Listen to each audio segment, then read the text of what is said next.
Story 1. I was camping in a trailer with a bear roaming around outside. It wasn't a hard shell. Most of it was fabric, so if that bear wanted in, it was getting its way.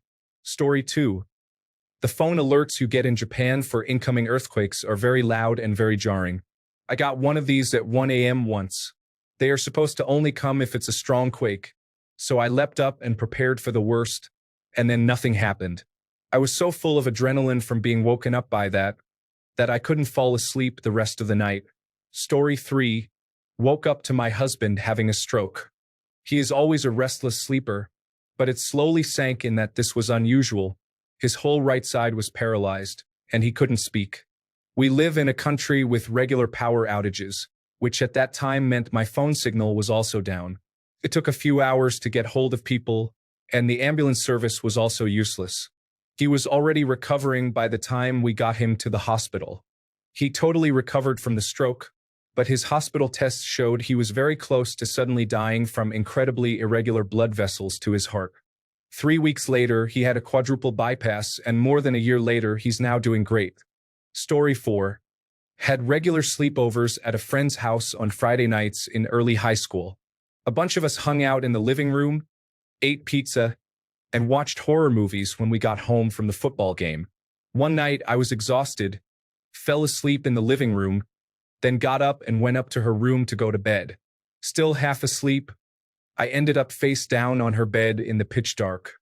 I shifted, trying to get comfortable, just about to be fully asleep again, when something directly beneath me started shaking and screaming. I've never been so scared in my life. It was as if the wind had been knocked out of me, and I couldn't even scream, but I was wide awake. It was a tickle me Elmo. Story 5. This wasn't necessarily terrifying, more confusing. I woke up in the middle of the night to find my heater turned on. There was nothing on the floor or around it that could have fallen and switched it on, and I don't even remotely remember waking up and turning it on. It wasn't on when I went to sleep, but I woke up sweating at around 2 in the morning, and it was on. Story 6. Last night, actually, I am a night owl for what it's worth. A 3-foot black snake slithered out from under my closet door at 2:30 a.m. when I was getting ready to go to bed. I was absolutely dumbfounded. 20 years in my house, and never once have I found a snake in there. I actually laughed to myself because it was so ridiculous. At first, I thought it was someone's fingers inside a black glove because I heard a distinct thud on the door. So, I decided to walk outside to the shed we have about 20 yards from the house. I did this to get some shovels and a tub to try and safely remove it. For some reason, the door hesitated, then finally opened. As the door was opening, another large black snake fell from the ceiling of my shed. I'd say this one was probably a good 4 to 5 feet long. 2 black snakes within 10 minutes of each other, and one was in my bedroom. I did end up getting the snake out of my house and released it back into the wild, but it was strange having 2 encounters within minutes of each other. Never had that happen in my life. After finally going to bed, I had a dream I was in the forest and was being chased by a snake. Overall, a very weird experience. Story 7. In 1995, I was 17, and back then, I was heavily into supernatural stuff. I was a total believer in Nostradamus, little gray aliens, hauntings, all of that. So, one night, I'm trying to sleep with my door partway open, and I see an eerie orange glowing orb appear in the doorway to my room. It was fuzzy and partly diffused, as if I was seeing it through frosted glass. I was terrified. I looked away, blinked, rubbed my eyes, and looked again. It was still there. I wasn't dreaming. Plain as day, an orange glowing orb hovered in the doorway. I hid under the covers and somehow went back to sleep, silently hoping that it wouldn't come and get me. The next night, I didn't see it, so I started mentally challenging it just to prove to myself that I wasn't a coward. I thought, appear, damn you. I dare you. Show yourself. With all the courage I could muster. The second I did, it appeared. There it was again, bright as ever, just floating menacingly in my doorway. Now I knew it was real. My blood ran cold, hair stood on end, and I was frozen with terror. I stared at the glow, and it stared back. Eventually, I must have somehow gone back to sleep. The next night after that, something odd happened. It appeared, but this time half of it was blacked out. I realized the door was partly covering it. Something about that seemed odd, so I got up my nerve to investigate. I slowly walked over to the doorway, heart pounding, and eventually got close enough to get a better look. It wasn't a hovering orb at all. It was a fuzzy reflection on the side of our antique metal soda machine, reflecting the orange glow from my aquarium's heater in the next room. I facepalmed so hard. I had thought I had summoned a demon to haunt my nightmares, and all of this was over an aquarium heater. Story 8.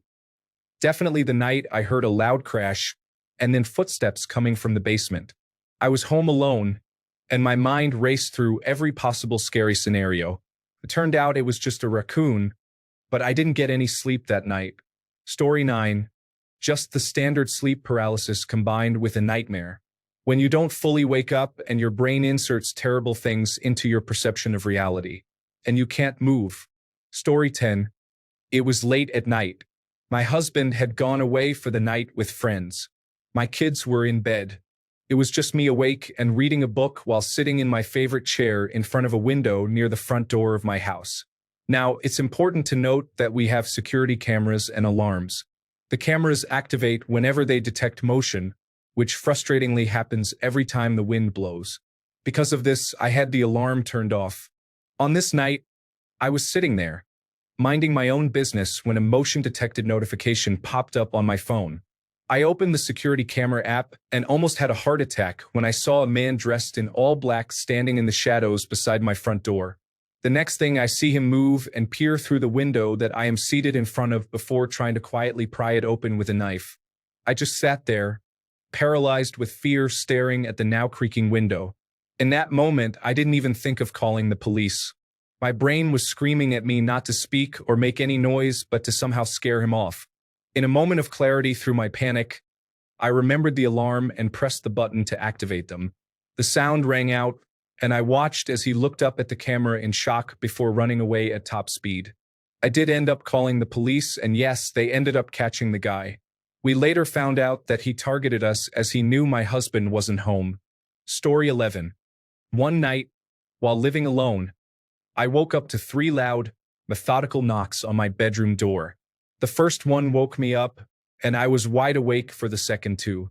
The front door to this apartment was down a flight of stairs on the opposite end from my bedroom, so while I would have heard knocking on the door, it wouldn't have been that loud. Someone was in my apartment. I grabbed my phone and punched in 911, then waited with my thumb over the green dial button. Half an hour later, and there hadn't been any further noises.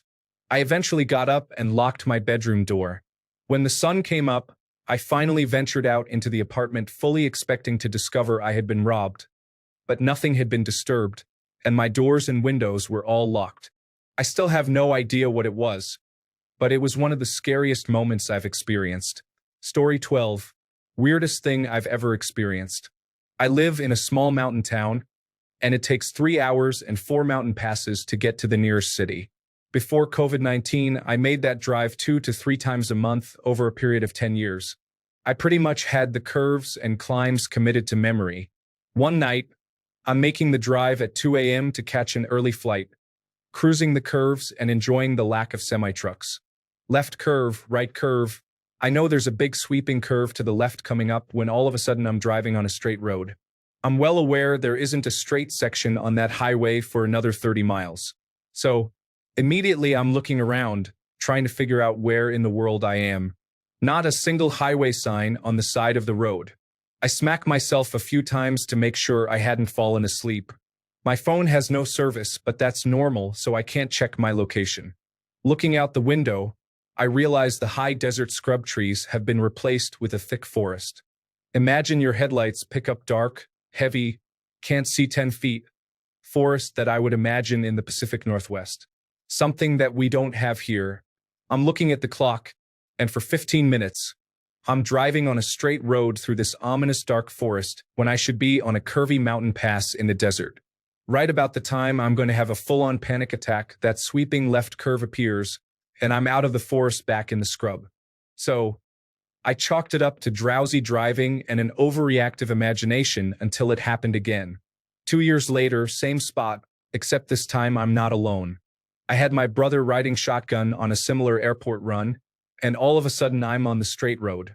That time it only lasted about 5 minutes before my brother looked around and asked, "Where in the world are we?" Cue the sweeping left curve appearing and back in the desert. Even though I can't explain it, I'm at least grateful I had a witness. Story 13. I had a lofted bed as a child, and one night I was awoken by the distinct sound of fingernails scratching against the wall below my bed. I was so petrified that I couldn't even shout for my mom. The next night I heard the claws scratching again, this time in the ceiling right above me as well as below me. Both nights, the scratching went on for hours and kept me frozen in fear for half the night. Turns out that flying squirrels had gotten into our attic through the decaying chimney and had taken up residence in the walls. Story 14. The bed collapsed under me and hit the floor with a massive bang. I woke up feeling like I was falling, and the noise and sudden stop made it feel like the building was collapsing. I was in an absolute state for a long time afterward. Story 15. Watched a horror movie all by myself late at night, and during a very suspenseful scene, my Roomba, which is located close to the television, just drove itself out of the docking station to readjust and park itself again. It has never done that before, at least while I was around. Almost got a heart attack. Story 16. One of the most terrifying events I've experienced at night happened during a severe storm. I was alone in a cabin in the woods when the power suddenly went out, leaving me in total darkness. The howling wind and relentless rain were bad enough, but then I started hearing distinct footsteps outside, crunching through the gravel around the house. I knew no one else was supposed to be there. The footsteps stopped right by the door, and my heart was racing. After what felt like an eternity, I gathered the courage to peek through a window, but no one was there. To this day, I don't know if it was a person or just the wind playing tricks on my mind. Story 17. I was sleeping in a friend's apartment 4 or 5 stories up, and someone kept knocking on the bedroom window, really loud and urgent. I figured someone was messing with me, so I stood to one side of the window and waited for the next knock. When I heard it, while they were still knocking, I ripped the curtains open in an "aha, got you" moment, and there was no one there. The knocking stopped as soon as I pulled the curtain. No one could have moved out of the way quickly enough for me not to see them when I pulled the curtain back. Furthermore, there couldn't possibly be anyone there. There were no balconies, fire escapes, or pipes to crawl up.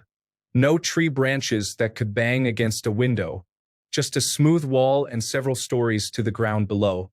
I freaked out and ran into my friend's room and slept on the floor. I left in the morning. Story 18. Not really terrifying, but very strange. Sometimes when we left for work early, around 5 a.m., there would always be this ambient, dreamlike or ethereal singing noise. It always seemed to come from afar and always started around this time. My girlfriend and I got obsessed with finding the source. We recorded it and studied the spectrum, trying to find signatures. Then someone suggested it was from trains braking. Then we remembered that we live next to a train parking area. Then we felt very, very stupid. Story 19. Woke up thinking I was having a heart attack while pregnant. It wasn't a heart attack, but when the ambulance arrived, my oxygen saturation was in the low 80s and dropping. It turns out my hematocrit had dropped to 26% and they still have no idea why it happened. But because of my age, I brushed it off as a panic attack at first and almost didn't call the ambulance. So glad I did. Story 20. I grew up in the 90s in a really small village, so safety and parenting were a bit different back then. Anyways, when I was around 10 years old, my parents often went to some neighborhood gatherings and wouldn't come back until after midnight. My mom would come back at my bedtime, ring the doorbell so I could let her in, bring me to bed, and wait until I fell asleep, and then she would go back to the party. One evening in winter, when it was already dark outside, my parents were out again, and the door rang. It was around the usual time when my mother came back, so I went to the door, but for whatever reason, I still don't know today, instead of opening the door, I looked out of the kitchen window and saw a guy standing there with a hoodie over his head. I ran upstairs shaking and hid in my closet until my mother came in and searched for me a while later. I told her what happened, but she didn't believe me and thought I was still scared from watching The Blair Witch Project a couple of days earlier. I'm 32 now, and my parents still don't believe my story. Story 21. In my early 20s, I used to live in a house with a few other roommates, and they had all left to go home from school for the summer. My bedroom was on the main floor, and I had a separate entrance with a sliding door. I'd fallen asleep with my light on and woke up at 4 a.m. to the slider door opening. I opened my eyes, and the roommate of a friend of mine was standing inside my room. I sat up and said, "What are you doing here?" And he just said, "I saw your light on." There was no way he was just driving by.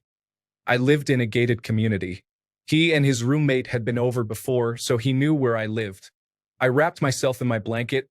I was sleeping naked, and got up and opened the slider and told him to leave. Thankfully, he left. I think because my roommate's cars were still there, he thought they were home. That was the beginning of him fully stalking me to the point where I ended up moving away. This was over 10 years ago, and I'm still super paranoid about checking my locks before I go to sleep.